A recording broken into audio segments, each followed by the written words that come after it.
Hello दोस्तों। आज ये जो वीडियो होने जा रही है कि गेमिंग लैपटॉप आपको कैसे बाय करना है, ये मैं आपको थोड़ा सा गाइड करना चाहता हूँ।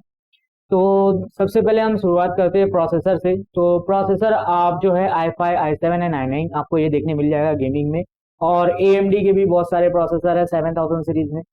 और मैं आपको ये गाइड करते चलूंगा। तो पहले हम इंटेल की बात करते हैं। इंटेल में जो है आपको प्रोसेसर एच सीरीज का देख के लेना है। AMD में बहुत सारे आते हैं, बहुत सारे वेरिएंट्स है उसके। तो सीधा सीधा मैं बोलता हूँ आपको इंटेल में जो है एच सीरीज का प्रोसेसर लेना है। अगर आप 12 जनरेशन में देख रहे हो तो 12 जनरेशन में आता है आपको 12700H। ये i7 प्रोसेसर है। इसमें आपको आता है 14 कोर और 20 थ्रेड्स, 24 MB का कैशे मेमोरी। तो ये सबसे बेस्ट प्रोसेसर है फॉर गेमिंग। मतलब 12 जनरेशन में 13 जनरेशन अभी आया है लैपटॉप लेक, बट मैं आपको अभी 12 जनरेशन के बारे में बता रहा हूँ क्योंकि अभी तक का लैपटॉप में तो 13 जनरेशन नहीं आया। उसके बाद आप जब वी रैम देखते हो तो वी रैम ज़्यादा से ज़्यादा देखो 4 GB, 6 GB एंड 8 GB। तो मतलब वो बहुत ज़्यादा हो गया। तो आप मोस्टली जो है 4 to 6 GB देखना। 4 to 6 GB देखने के बाद आप उसमें जो दूसरी चीज़ देखेंगे वो देखना कि आपका जो TGP है वो कितना ले रहा है। मतलब 30 वोट वाला है या 90 वोट वाला है। 90 वोट वाला रहेगा तो वो बहुत ज़्यादा आपको अच्छा परफॉर्मेंस निकाल के देगा, क्योंकि वो पावर ज़्यादा कंज्यूम करेगा तो वो उसकी पूरी पावर यूज़ करेगा। तो यहाँ पे आप बराबर से ये चीज देख लेना तो आपको FPS जो होगा वो ज्यादा देखने मिल जाएगा।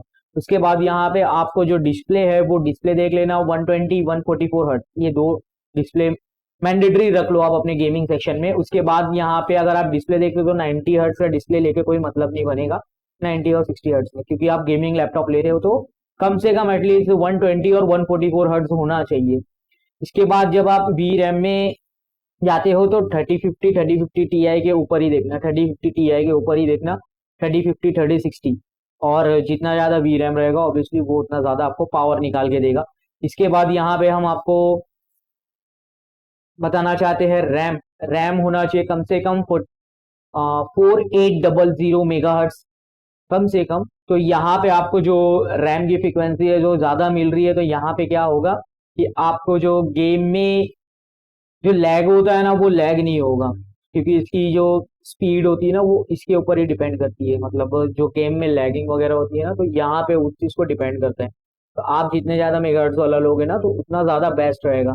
तो ये चीज़ आप एक बार ध्यान से देख लेना कि आप कितने हर्ट्ज़ वाला रैम ले रहे हो। और उसमें जब आप देखोगे तो R16 नहीं R8 रैम होना चाहिए। उसके बाद यहाँ पे रैम आप एक्सपेंड कर सकते हो या नहीं, मतलब ऑन बोर्ड वाला जो रहता है वो नहीं लेना। मतलब ऑन बोर्ड आता है एक रैम जिसको हम शोल्डेड बोलते हैं और डिम डिम बोलते हैं उसको, या फिर LPDDR बोलते हैं। LPDDR जो रहता है ना वो नहीं लेना है आपको, सिर्फ DDR4 DDR5 ये वाली कैटेगरी देख के लेना। तो फ्रीक्वेंसी है वो मैंने आपको बता दी है। तो यहाँ पे आप ये चीज ध्यान से देख लीजिएगा कि रैम एक्सपांड हो, शोल्डेड ना हो। शोल्डेड रहेगी तो आप उसको एक्सपांड नहीं कर सकते। इसके बाद यहाँ पे SSD आती है। SSD जो आती है वो एटलीस्ट तो Gen 3 रहना चाहिए। और अगर Gen 4 है तो बेस्ट है, आपका गेम लैग नहीं करेगा, क्योंकि उसके रीड राइट की जो स्पीड है ना वो बहुत ज़्यादा अच्छी होती है।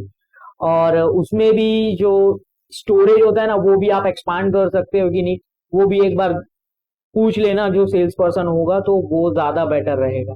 इसके बाद हम बात करते हैं वारंटी की। ये सबसे मेन चीज है। मतलब आप इतना महंगा लैपटॉप लोगे और वारंटी ना लो, सिर्फ 1 साल की वारंटी लो, सोचोगे कुछ नहीं होगा, तो ये आपकी गलत फहमी है। आपको एटलीस्ट 2 इयर्स की वारंटी जो होती है ना वो एक्सटेंड कर लेना चाहिए। तो वो ज्यादा नहीं, 1000-1500 रुपये में ऑफर चलते रहता है, तो 1000-1500 रुपये जो रहता है वहां पे आपको वारंटी एक्सटेंड हो जाती है। और अगर आप जो वारंटी एक्सटेंड करा रहे हो तो एक चीज और याद से ऐड कर लेना, ADP एक्सीडेंटल डैमेज प्रोटेक्शन। कभी आप कहीं जा रहे हो आपके साथ में लैपटॉप कैरी करके, तो हो सकता है मे बी पॉसिबल कि वहां पे अगर कुछ हो गया, समझ रहे हो ना मैं क्या बोल, अगर कुछ हो जाता है तो लैपटॉप जो है ना वो आपको वापस से, मतलब कंपनी की तरफ से आपको फ्री ऑफ कॉस्ट, जितना आपका ADP है फ्री ऑफ कॉस्ट आपको बन के मिल जाएगा। मतलब 3 ADP आपने लिया है जो 3-3.5 हजार रुपये का आता है, तीन मतलब 3 ADP का मैं कॉस्ट बता रहा हूँ आपको। तो यहाँ पे एक ADP में आपको पूरा लैपटॉप बदल के या बन के मिल जाएगा, बदलता नहीं है ऑब्वियसली। जो चीज़ उसकी टूटी हुई है वो चीज़ आपको कंपनी वापस से रिपेयर करके या रिप्लेस करके ही आपको दे देती है।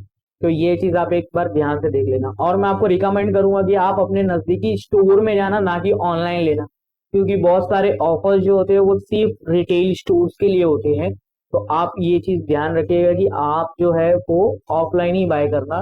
तो मैं आपको पर्सनल एक्सपीरियंस बता रहा हूँ। उसमें होता क्या है कि अगर आप के लैपटॉप में कुछ होता है ना, तो स्टोर वाले, अगर आपने ऑनलाइन परचेस किया ना, तो स्टोर वाले आपको सपोर्ट नहीं करते।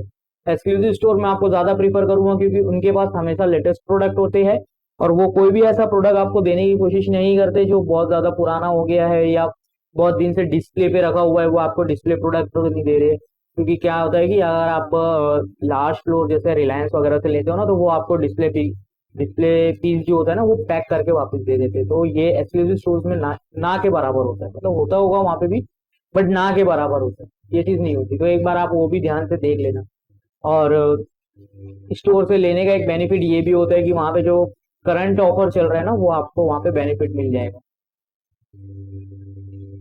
क्या है कि अगर आप ऑनलाइन परचेस करते हो 1 लाख या 150 लाख का, और साबुन आ गया तो 1-1.5 लाख रुपए के साबुन से आप नहाओगे तो अच्छा नहीं लगेगा ना। तो इसलिए मैं आपको रिकमेंड कर रहा हूँ कि आप ऑफलाइन ही प्रीफर करिएगा।